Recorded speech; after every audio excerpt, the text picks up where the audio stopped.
Hi people, welcome to the Aroundtable. I'm Gio. I'm Steven. And today we're reviewing about the movie Teenage Mutant Ninja Turtles, Mutant Mayhem. And so it got 96% on Rotten Tomato and 90% of people liking it. As for myself, I'm like a little bit lower, And Jeff Rowe, he's the director. Seth Rogen, he's one of the producers of Three People, which I don't want to mention the whole thing. And then there you have Ice Cube. He has the first guy you have to mention. There's John Cena. There's a bunch of slew of voices into that movie. So I'll go straight to the thing and Steven continue it on. For me, look, the art, it worked. It's like a graffiti kind of art. You know, it's very artistic. It works, like the circles are perfect circles. You know, the way how they do it.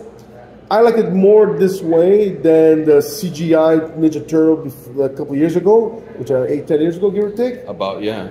That to me was like a little bit too much details there. And this one here, kind of hopping from TV to this, it's more my cup of tea kind of sense, you know.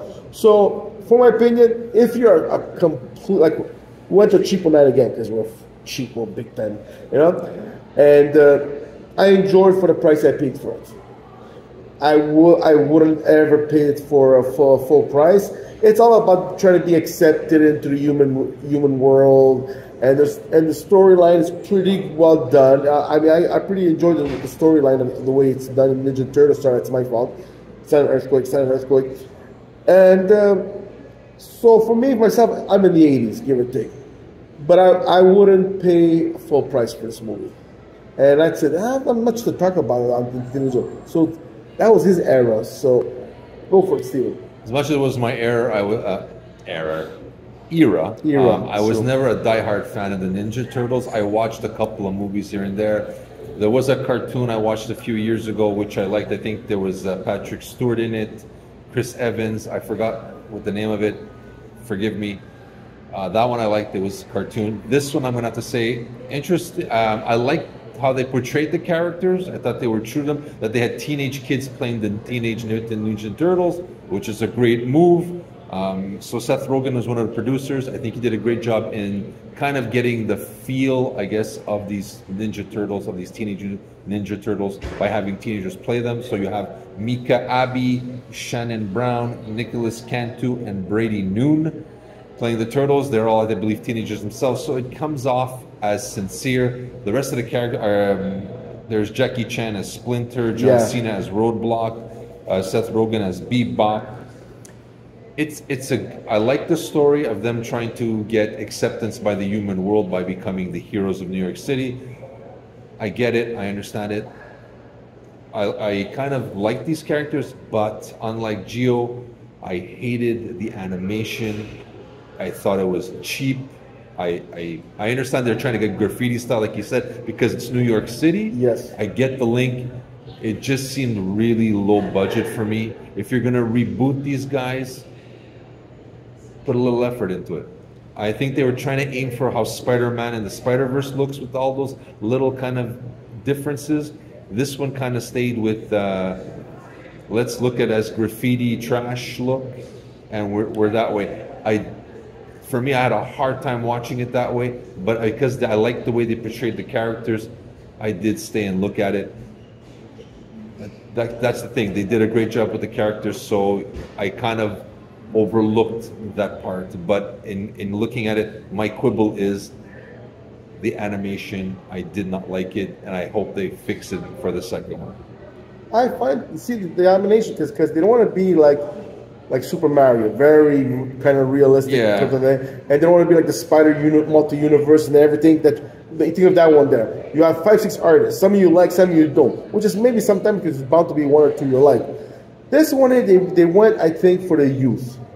And the youth, they go for this graffiti arts and that kinds of thing. And they want to be more like, yeah, it's our trend, our style. Yeah. And I kind of agree because I see your point. Because I looked at it, I liked it, okay? But I think I would enjoy it more if I was in my teenage era. Because it represents me, myself, right now. Now it represents like I'm a critic, kind of sense. I'm watching it, okay? We're Splinter. Yeah, so we're like, kind of sense, am I ready for this kind of art? Because no, but I understand where they're going with it. So they're going for the youth, the younger people, younger generation, trying to say, look, this is a comic book coming to life. And we're going to make it very imperfect that you kind of accept all the defaults in the storyline on what's happening with these animals able to talk, the way they talk and everything. So they kind of, you accept the movie being imperfect, kind of sense. So that's why I look at it. Now, as I said, I wouldn't pay regular price for this movie. And that's what I would agree with you. I would not pay full price for this movie. And for me, for example, I went because me and Steven goes, we go to cheapo night and we go to see 2 movies, 1 shot. We paid more than, and we go there because we enjoy our evening at the cinema. But if I had to come out of my way to come see just this movie, even on cheapo night, no. The bed will be cute. I'll be curling my bed like a turtle. So there you go. Yeah, I agree with Steven a lot. Except the art, I agree with him too. But I understand where they're going with the art. Yeah, I understand what you're saying. I understand where they're going. It's just, it's not my cup of tea. And I would have preferred a different approach to it. But I think they handled the characters well. Yes, and the storyline, the dialogue, yeah, it was very well done. It was very well done. Can't complain. I think Seth Rogen he understood what it's about. It's just, again, for me, every time I was looking at it, I was like, oh, I hope they change it. The whole point is like, oh, come on, man. I understand. Maybe in the beginning when they're in their stores, it would have been ghetto style. And when they come to our side, the New York City, it would have changed a little bit and get a little bit more, you know. But the trailers were showing you, they were telling you how the art's going to be. Yeah. So I prepared So I wasn't. myself. I saw as we're coming. I wasn't exactly going woohoo. I was like, yeah, you know, I'm going to go with my buddy. I'm going to have a good time with him. Quality time in the theater. There we go. But, yes. And there's an ending at the end that he got excited because there's another. They're doing the Marvel thing, the post credit, they come with another 2 minutes, 3 minutes, give or take. Yeah. So there's, and it might lead to part 2. If anybody's looking for the villain that we all know that the Ninja is their major nemesis, is not in this one, you know where they're going to go with the second. Well, look, that's a good thing about it. They did the opposite of the mistakes that all the Marvel DC are doing, in that when they do a movie, they always bring the biggest villain, like Marvel, like Thanos, and then after that they put all the lame villains like Kang and High Evolution, and people are like, who cares about them? Yeah. And same thing with Justice League. They go with Darkseid, and then who is Justice League going to be more scared than Darkseid?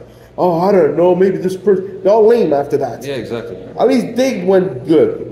They're building up. They start with Superfly, was Ice Cube. He's there. I like all of his voice. I just know she was him. And now they're progressing, as he said, the next super villain completely, which you who are a real Ninja Turtle fans, you'll know who that person is.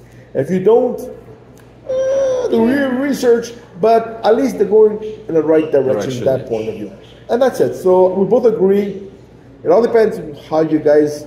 If you're a diehard Ninja fan, pure fan. If you're a completist that needs to see everything in the theater, then yeah, go. I would go cheapy night, in my opinion, and realize that the artwork may not be for you. If you go with a bunch of friends, then you follow what the crowd wants to do. Yep. Me personally, go to cheapo night, and that extra $10, give or take, you save. All you and your friends, you go to a restaurant or whatever, and it's like almost half of free. The trio is more than half is free, and you can enjoy talking about the movie. And that's it. And we'll stop up there. So that's it. I'm with Steven. Gio. Don't forget to subscribe and hit the like button. Yes. We'd like to hear from you. Tell us if you've seen this movie. What did you think? Hey, artwork, the animation. You like it? Not like it?